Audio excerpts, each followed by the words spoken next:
Bästa passagerare, vänligen lämna nyckelkortet i dörren och kupén.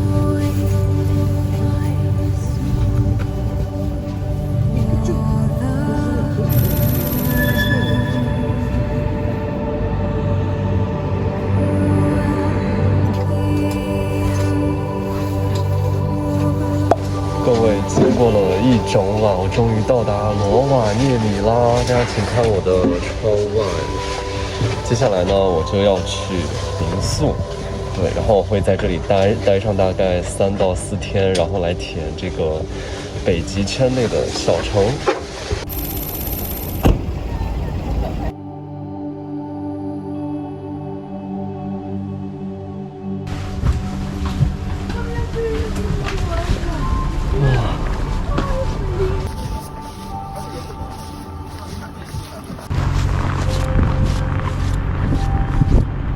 接下来我就要开箱这次在罗瓦涅米租到的这间非常温馨的民宿。看我的后面就是一个当当当当非常生活式的这样的一个厨房，然后这边有一个桌子，然后看我的后面，然后有一个非常大的窗户，外面就可以看到雪景。这边还有一个非常漂亮的桌子。然后今天晚上我就睡在这个地方，像榻榻米一样的。对，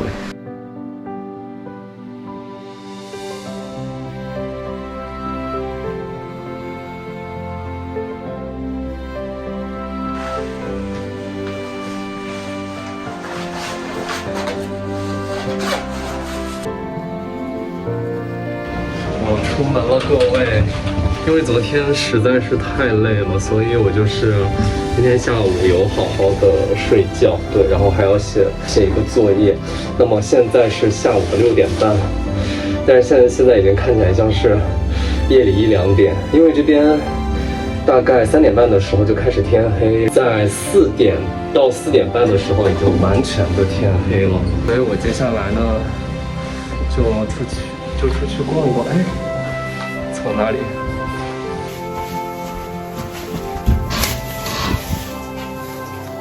哇哦！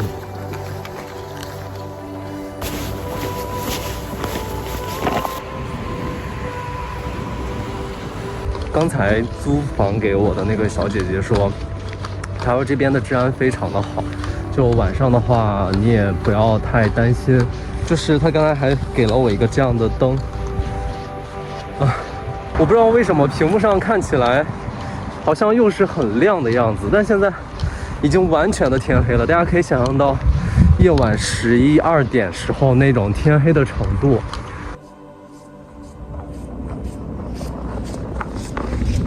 哇，看有人骑雪地摩托，哇，好冰凉啊！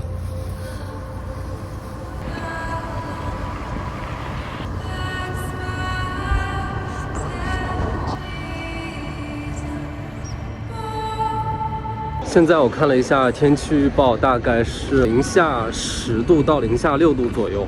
这个温度其实我觉得在北极应该还算好吧。但是我刚出门的时候还是挺暖和的，但是现在看我的手和脸已经不太可以了。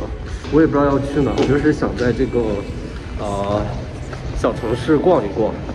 然后我看有一个他们这儿的教堂，然后那个教堂正好临着一个湖，所以我想的是去那个教堂看一看。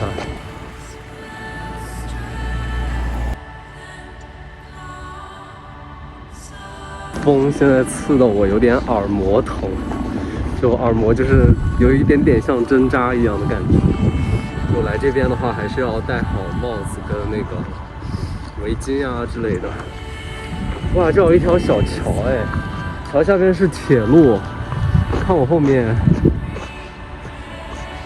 哇，我好喜欢这个景啊，好漂亮！哇，这个小桥也太漂亮了。配上这个雪景，那边还甚至有点那个粉紫色的感觉。哇哦！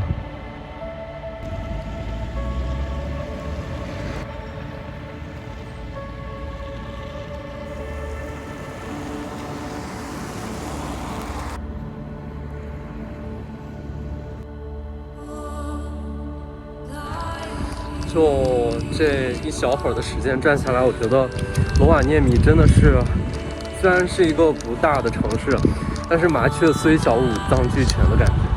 还有就是太冷了，这边的基础设施啊、超市啊、大商场、学校，甚至这边还有大学，就一点都不少。罗瓦涅米整个给人的感觉就像是四周都是冰河世界，然后中间突然起来了这样的一个城市。他们说那个芬兰是圣诞老人的故乡嘛，然后罗瓦涅米又有一个圣诞老人村，而且这边有那个持证上岗的圣诞老人。我这个手也不行了，我要收进去了，太凉了。在光的底下看一下我的手，对，就是已经看到有多红了吗？就已经被冻成这个样子了。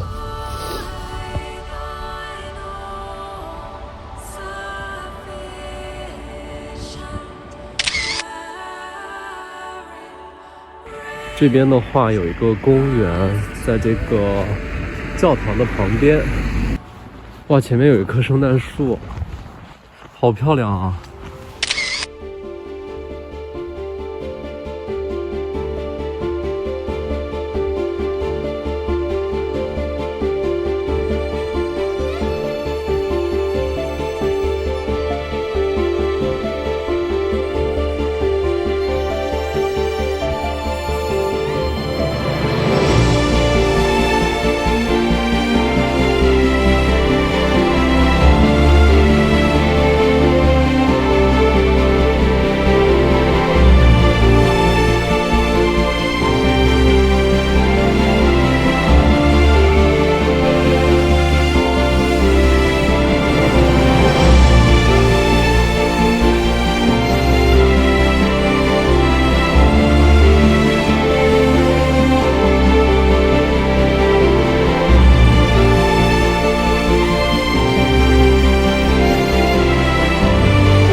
白天也很漂亮啊！哇，这边有好多小松鼠啊！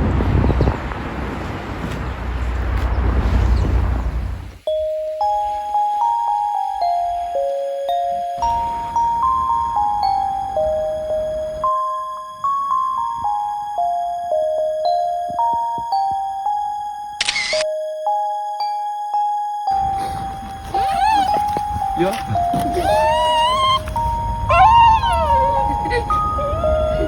大家看我前边就是拉皮亚大区的政府所在地吧，叫什么拉皮亚后市政厅的感觉。它的前面呢就是罗瓦涅米的城市图书馆，就他们的整个设计就真的很值得我们去学习。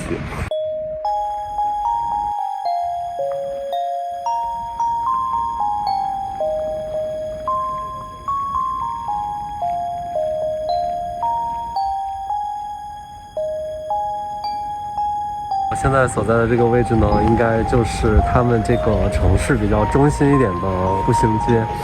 然后我身后还有一个大商场，对，因为真的太冷了，所以我还是觉得得进商场里暖和一下，看有没有卖热饮的。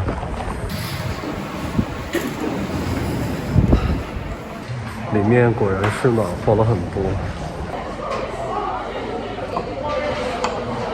我也不知道这是一个什么样的饼，这饼非常好吃，而且它上面加的有这种类似于果仁一样的东西，就有一种很莫名其妙的啤酒花的味道。吃了一个快餐的功夫，直接就天黑，太夸张了吧！这边白天真的太短了，现在也就是下午的刚刚2点。对，现在还算是有一点光亮，那待会儿2点半的时候就可能彻底黑透了。哇！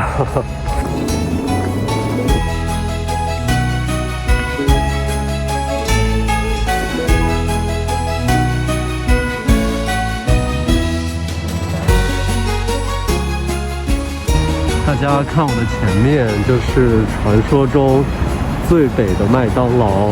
然后据说这里可以免费领那个明信片，待会儿我就去领几张明信片。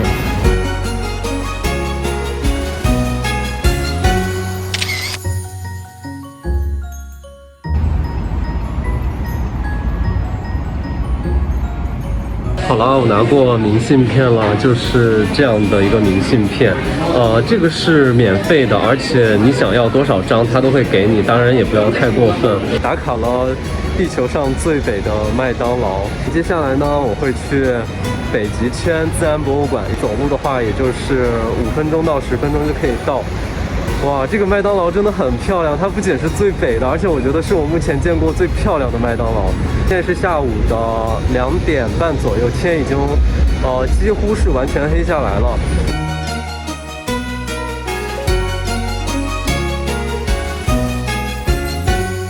接下来呢，我会去北极圈自然博物馆。我到了，我的前面就是北极圈自然科学博物馆。对，就是这里。那我们进去看看吧。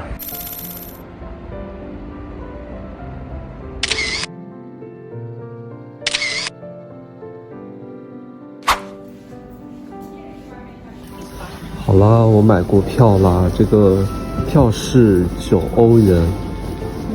这个博物馆看起来也太不像博物馆了，它很像是一个公共空间。大家看我身后，就它还有地下1层，然后全都是这种像图书馆一样的座位。对，然后我身后呢也是这样的一排座位。对，然后它还有那个咖啡馆。这边有一个巨大的紫水晶，对，闪闪透亮。这个它摸起来的感觉就很像是那种很高级的磨砂玻璃，对，就很舒服的材质。它里面好像有电影。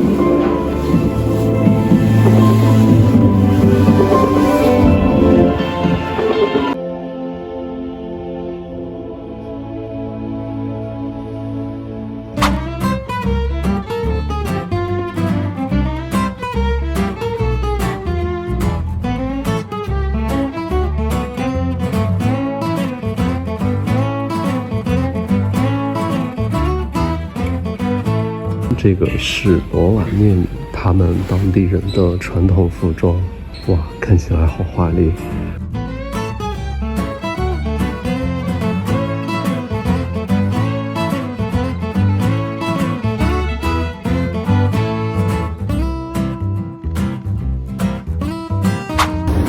哇，这有一块冰可以摸。在我面前的是当时的人们所使用的一个箱子，然后上面还写了1820年。对，然后里面你看，这个他还弄了一个罩子把它罩起来，应该还是原来的遗物。就这个箱子的外观还是很花哨、很漂亮的。其实我进来之前，我一直以为它整个场馆会是以自然为主，但是后来我发现它还有很多人文的东西存在，比如说当时在这里生活的人们，他们的衣食住行所用到的器具呀，然后以及他们的生活习惯呀，他们迁移的足迹等等。所以我觉得这个地方不应该叫什么北极圈自然博物馆，应该叫北极圈自然人文博物馆。对，我有一点非常搞不懂的是，大家看后面的这些当地的土著居民，大家仔细看，尤其是这边，大家觉不觉得很像亚洲人啊？有没有懂人种学或者人类学的朋友可以解释一下？真的，我看到这一版的展示之后就震惊了。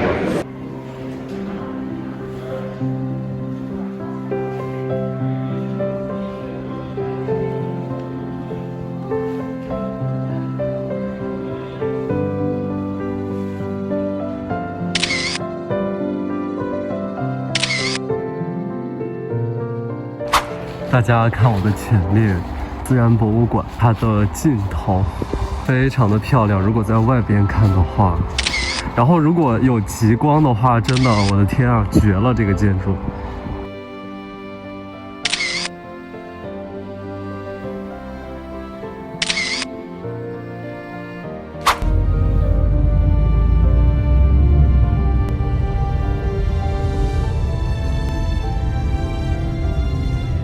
哇，现在我来到了圣诞老人村，好漂亮啊！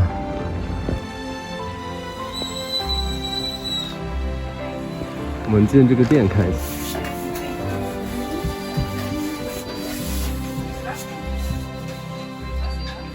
这是一个卖圣诞旅行纪念品的店，哇，真的满足你对圣诞节的一切想象。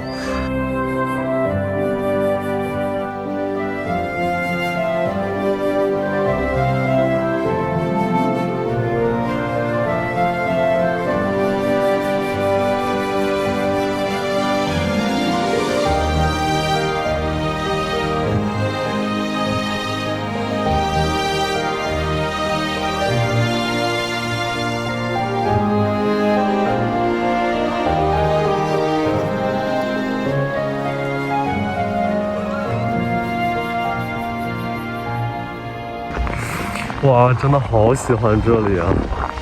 就是这里，没有什么要讲的，没有历史，没有什么东西，一个纯玩的地方，带给人快乐的地方。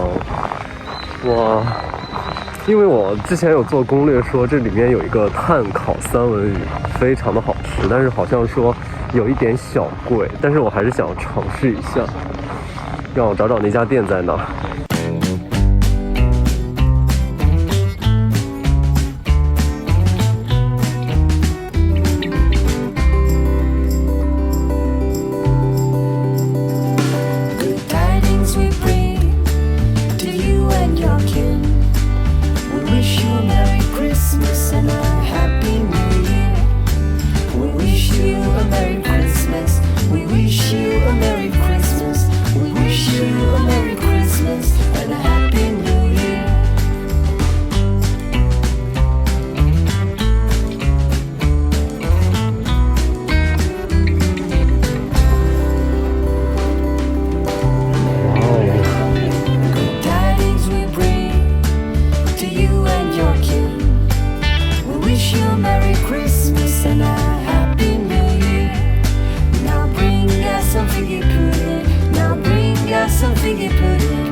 其实这个圣诞老人村呢，你可以把它理解成是这有一片很大的地方，然后很多商户啊都会来这边，就像那种国内的集市，有那个狗拉雪橇啊，然后还有驯鹿拉雪橇，还有和圣诞老人的合影，还有那种雪中摩托，然后还有各种各样的圣诞纪念品，还有圣诞晚宴。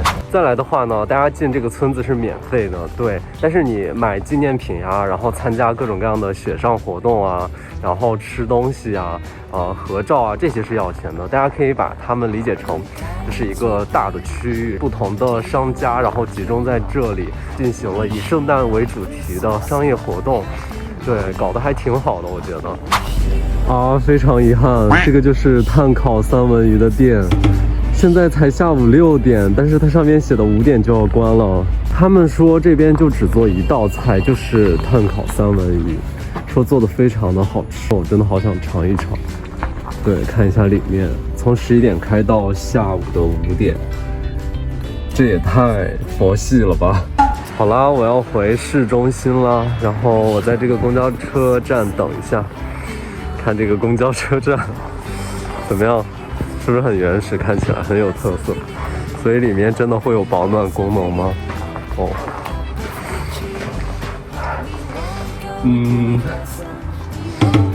好像并没有。公交车站的外观做的还是挺别致的，好可爱。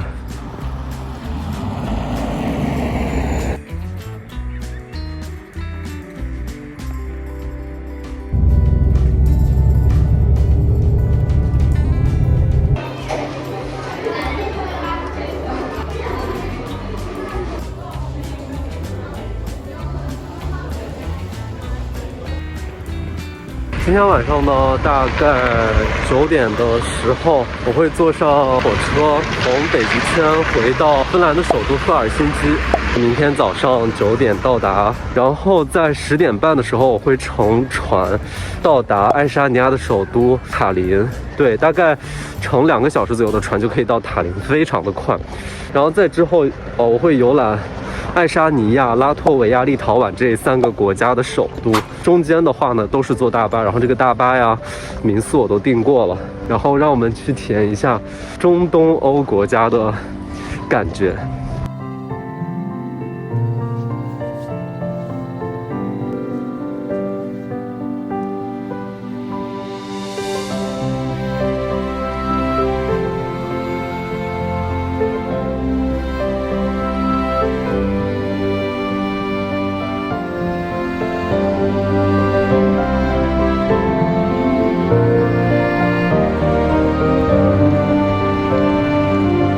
觉得如果让我在这里生活的话，我也会非常愿意，就觉得是一个非常安静的北极圈内的一个与世无争、冰天雪地的一个城市。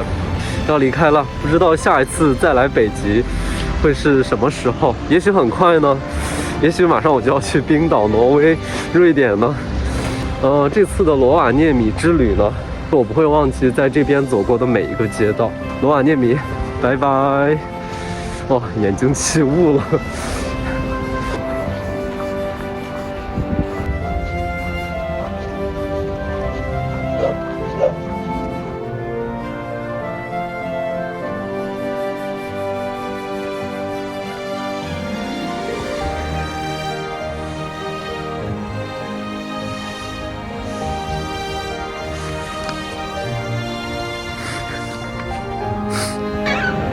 围城的人好多哦，大家看，这些都是要回赫尔辛基的。火车来喽！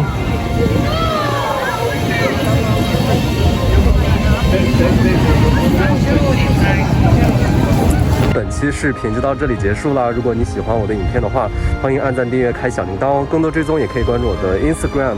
那我们中东欧再见，拜拜。